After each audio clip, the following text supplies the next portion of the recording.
Hello నమస్తే welcome to hit TV. నేను మీ anchor శమ. ఈ రోజు మనతో ప్రముఖ ఆస్ట్రాలజర్ అలాగే లైఫ్ కోచ్ ఆర్బి సుధా గారు ఉన్నారు. వారితో మాట్లాడి మరిన్ని విషయాలు తెలుసుకునే ప్రయత్నం చేద్దాం. నమస్తే మేడం. నమస్కారం. ఎలా ఉన్నారు ఫైన్ చెప్పు. మేడం? జూలై నెలల్లో ఏ ఏ రాశుల వారికి ఎలా ఉండబోతుంది అంటారు? సరే, ఫస్ట్ రాశి ఫలితాలు మాట్లాడుకున్నాం. జనరల్గా రాశి ఫలితాలు మాట్లాడుకునే ముందు ఎప్పుడైనా సరే మనం గోచారం మాట్లాడుకోవాలి. అంటే గోచారం ఎందుకు మాట్లాడుకోవాలంటే గోచార రీత్యానే మనం చెప్పడం అనేది జరుగుతుంది. వ్యక్తిగత జాతకం అనేది చాలా డిఫరెంట్. అంటే ఏంటి, ఈచ్ ఇండివిజువల్ పుట్టినప్పుడు వాళ్ళ జాతకం డిఫరెంట్గా ఉంటుంది. దాంతోపాటు ఇప్పుడు గోచారం అంటే ప్లానెట్స్ తిరుగుతూనే ఉంటాయి, పుట్టిన తర్వాత కూడా తిరుగుతూనే ఉంటాయి కదా. సో ఇప్పుడు గోచారం మాట్లాడుకున్నప్పుడే వాళ్ళకి ఎలా ఉంది అనేది మనకి తెలుస్తుంది.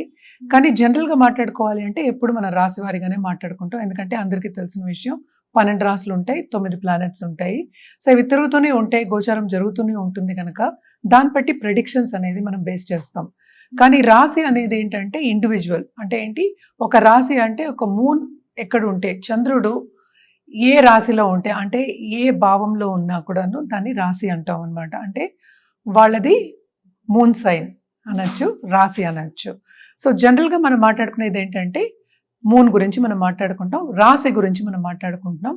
అలాగే ఏంటంటే చాలా మందికి డిఫరెన్సెస్ వస్తాయి. అంటే ఏంటి అంటే నక్షత్రం రాశిలో ఉంటుంది, నక్షత్రానికి అధిపతి వేరే వాళ్ళు ఉంటారు, అలాగే రాశికి అధిపతి వాళ్ళు వేరే వాళ్ళు ఉంటారు. అంటే ఈ 9 ప్లానెట్స్ మళ్ళీ మనకి వస్తాయి.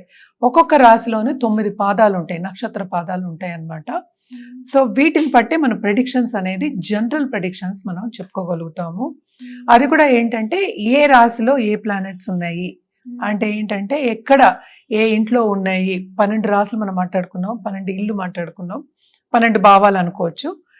ఏ రాశిలో ఏ ప్లానెట్స్ ఉన్నాయో దాన్ని బట్టి మనం రాశి ఫలితాలు అనేవి చెప్పుకోవడం జరుగుతుంది. అది నెల మారుతూ ఉంటుంది అనమాట. సో ఎప్పటికైనా నేను ముందు మొదలెట్టేది శనీశ్వరుడితో మొదలెడతాను. శనీశ్వరుడు ఇప్పుడు ప్రస్తుతం మనకి మీనరాశిలో ఉన్నారు. ఆయన ఏంటంటే 13వ తారీఖు 13 జూలై రిట్రోగ్రేషన్ అవుతున్నారు అనమాట. దాని తర్వాత మనం మాట్లాడుకోవాలి ఏంటంటే మనకి వీనస్, శుక్రుడు ఆయన ఓన్ హౌస్ లో ఉన్నారు. ఓన్ హౌస్ అంటే ఏ రాశి అంటే వృషభంలో. ఆయన మిథునానికి 26th జూలై వెళ్తున్నారు అనమాట, గోచరం జరుగుతోంది. అలాగే సన్ ఏమో ప్రస్తుతం ఏమో మనకి మిథునంలో ఉన్నారు. ఆయన 16th జూలైకి మనం కర్కాటకానికి వెళ్తున్నారు అనమాట. సో అక్కడే మనకి మిథునంలోనే మనకి గురు ఉన్నారు.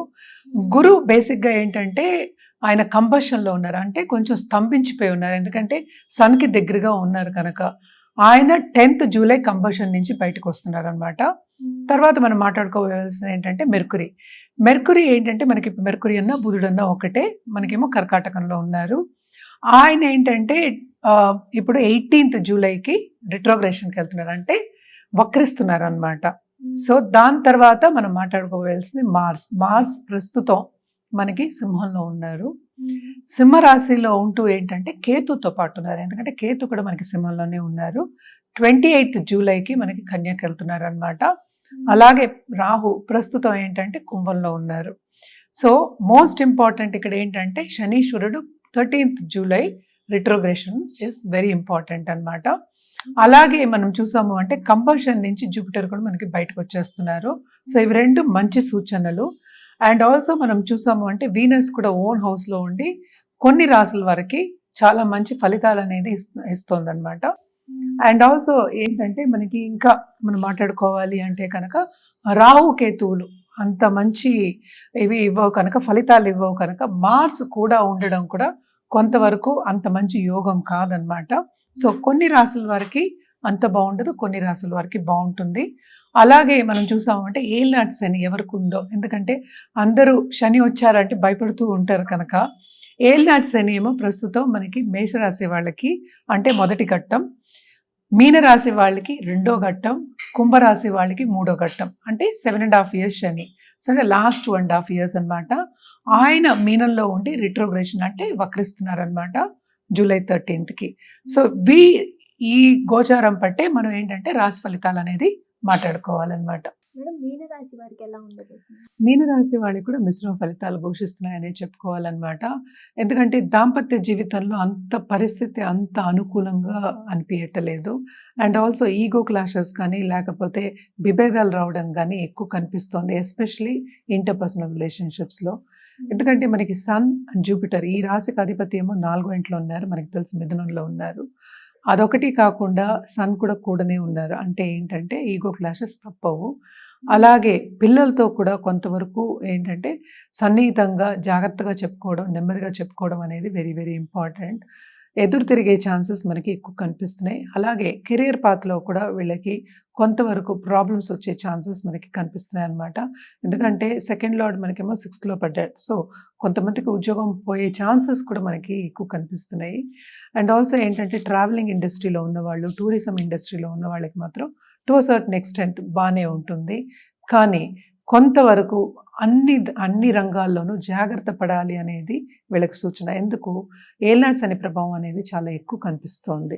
అంటే ఏంటి అటు ఫైనాన్షియల్‌గా డ్రెయిను, అలాగే ఏంటంటే ఇంటర్‌పర్సనల్ రిలేషన్‌షిప్, దాంపత్య జీవితంలో అంత అనుకూల పరిస్థితి అనేది ఉండదు. అంటే ఏంటి పెద్దల బ్లెస్సింగ్స్ అనేది కొంచెం తక్కువ అనిపిస్తోందనమాట. అండ్ తప్పక పిల్లలతో కూడా కొంతవరకు ప్రాబ్లమ్స్ వచ్చే ఛాన్సెస్ ఉన్నాయి. అంటే కెరియర్ పాత్‌లో కూడా. అండ్ కెరియర్ పాత్‌లో కూడా ఎక్కువ ట్రావెలింగ్ అనేది కనిపిస్తోంది.